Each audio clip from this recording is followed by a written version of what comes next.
ఏం చెప్తారు? ముందుగా గుడ్ మార్నింగ్ అండి, మీకు జీనిస్ ప్రేక్షకులకు, పెద్దలు, కోపానిస్టులు అందరికి నమస్కారం.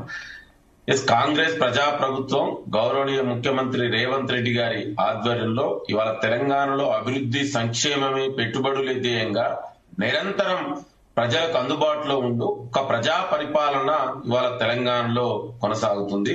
ఇక ప్రత్యేకించి రేషన్ కార్డుల గురించి కనుక మనం మాట్లాడితే ఇవాళ ప్రజాప్రభుత్వం చాలా స్పష్టంగా చెప్పింది, అర్హులైన ప్రతి వ్యక్తి కూడా రేషన్ కార్డు పొందవచ్చు, ఎవరికి కూడా రేషన్ కార్డు తొలగించబడదు.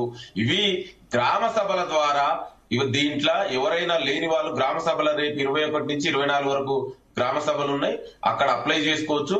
డెఫినెట్ కూడా అర్హులైన ప్రతి వ్యక్తికి కూడా రేషన్ కార్డు వస్తుంది. ఇందులో ఎవరికి కూడా ఎలాంటి అనుమానాలు, అపోహలు అవసరం లేదు. ఇక గతంలో 10 లక్షల రేషన్ కార్డులు తొలగించినటువంటి చరిత్ర బీఆర్ఎస్ పార్టీది. ఆనాడు బంగారు తెలంగాణ అంతా అభివృద్ధి అయిపోయింది, అన్ని చేసినామని చెప్పుకున్నటువంటి మరి ఆనాడు కేసీఆర్ పాలనలో 10 లక్షల రేషన్ కార్డులు ఎందుకు తొలగించారండి? ప్రత్యేకించి 4 వీలర్స్ ఉంటే కూడా రేషన్ కార్డు ఇవ్వనటువంటి దుర్మార్గ చరిత్ర గత పాలన కేసీఆర్ పాలనలో జరిగింది. ప్రత్యేకించి ఆటో డ్రైవర్లు, క్యాబ్ డ్రైవర్లు కూడా వాళ్ళంతా చిన్న చిన్న పనులు చేసుకుంటూ ఉపాధి పొందే వ్యక్తులు, వాళ్ళకు కూడా తీసేసినటువంటి చరిత్ర గత పాలకులది. ఇవాళ మేము ఏమంటున్నామండి, మీ లెక్క మరి మీరు అన్ని జరిగింది అనుకుంటే ఇంత రేషన్ కార్డు కోసం ఇంత వెయిట్ చేయవలసిన అవసరం ఎందుకు వచ్చిందండి?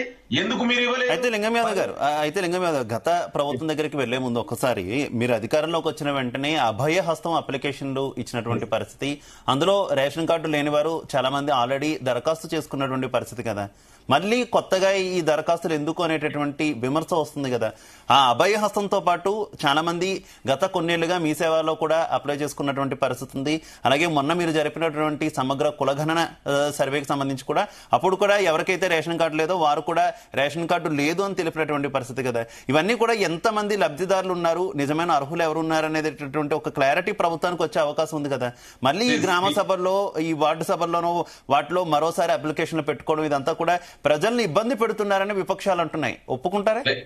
నేను అదే అంటున్నాండి, విపక్షాలు ఏదైనా అంటది. ఇప్పుడు ప్రజాస్వామ్యంలో మరి 10 ఏళ్ల గ్రామ సభలు పెట్టలే కదా, వాళ్ళు గ్రామ సభల గురించి వాళ్ళు పట్టించుకోలే కదా. మరి ప్రజాస్వామ్యంలో రాజ్యాంగబద్ధంగా గ్రామ సభలు ఉండాలి, గ్రామ సభల ద్వారా సెలెక్ట్ చేసి దాంట్లో మీకు వచ్చే నష్టం ఏందండి? ఇవాళ ఇప్పుడు అర్హులైన ప్రతి వ్యక్తికి వస్తుంది, ఎవరు నష్టపోరు. ఇక్కడ మేము ప్రజాస్వామ్యబద్ధంగా గ్రామ సభల ద్వారా లబ్ధిదారుల ఎంపిక జరుగుతుంది, దాంట్లో తప్పే ఉందండి. అంటే గ్రామ సభలు పెట్టొద్దంటారా? అది రాజ్యాంగబద్ధంగా అండి, గ్రామ సభల ద్వారా లబ్ధిదారుల ఎంపిక జరుగుతుంది. మీరు అప్లై చేసుకున్న వాళ్ళు, నేను అదే చెప్తున్నాండి, ఈ ప్రభుత్వం చాలా స్పష్టంగా చెప్పింది, అర్హులైన ప్రతి వ్యక్తికి కూడా ఎక్కడ నష్టం జరగదు. ఇది నిరంతర ప్రక్రియ. ఈ ప్రక్రియ కంటిన్యూషన్ ప్రాసెస్. ఎక్కడ కూడా గతంలో నేను అదే చెప్తున్నా, 10 ఏళ్లలో మొత్తం అభివృద్ధి జరిగింది. బంగారు తెలంగాణ అంటే మరి రేషన్ కార్డులకు ఇంత వెయిట్ చేయవలసిన అవసరం ఎందుకు వచ్చింది? మీరు 10 లక్షల కార్డులు ఎందుకు తొలగించారు? ఎవరిని? పేదలు కదా. అన్నాడు ఆటో డ్రైవర్, క్యాబ్ డ్రైవర్ లాంటి 4 వీలర్ పెడితే 4 వీలర్ ఉంటే మీరు కార్డు ఇవ్వలే. ఆ 4 వీలర్లు ఎవరండి? కూలి పని చేసుకునే వ్యక్తులు. గతంలో ఇక్కడ జరగదు కదా, ఇది నిరంతర ప్రక్రియ. ఎక్కడ కూడా ఇది ఇవాళ మా గ్యారంటీల గురించి కూడా మాట్లాడుతున్నారు కొంతమంది. మేము సంవత్సర కాలంలో మేమేం చేసాం, 10 ఏళ్లలో మీరేం చేసిరు, ఇవాళ బీజేపీ నాయకులు కూడా మాట్లాడుతున్నారు. మరి 10 ఏళ్లలో వాళ్ళ నుండి ఏం చేసిరండి? వాళ్ళు ఇచ్చినటువంటి గ్యారంటీలు ఎక్కడైనా అమలు చేశారా?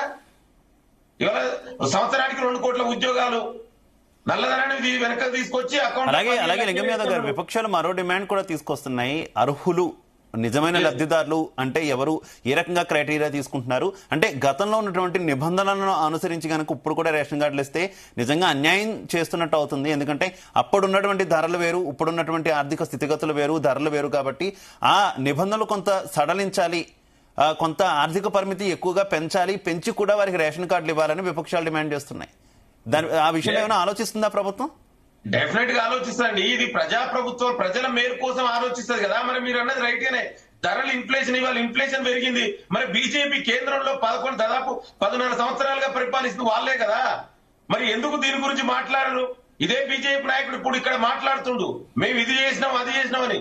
మరి ధరల పెరుగుదల మీరే చెప్తున్నారు, ధరలు ఆనాడు ధరలు వేరు, ఇవాళ ధరలు వేరు. మరి ఎందుకు బీజేపీ గురించి ఏనాడైనా ధరల పెరుగుదల గురించి మాట్లాడిందా? నిరుద్యోగం గురించి మాట్లాడిందా? ఈ ఇన్ఫ్లేషన్ వాళ్ళు మాట్లాడరు. వాళ్ళ బీఆర్ఎస్ 10 ఏళ్ల చెయ్యని పని సంవత్సర కాలంలో మేము చేస్తున్నాం. మీరు వెయిట్ చేయండి కదా. మీరు 10 ఏళ్ల కాంతి సంవత్సర కాలంలో అన్ని జరుగుతుంది అంటే అద్భుతాలు జరుగుతాయి. ఇదేమన్నా అయినా కూడా మేము చేస్తున్నాం కదా. ఇవాళ మేము ఇచ్చిన గ్యారంటీలు, మీరు మా గ్యారంటీల గురించి మాట్లాడుతున్నారు. ఎస్, ప్రజలే డిసైడ్ చేస్తారు కదా, ప్రజలే తీర్పు చెప్తారు.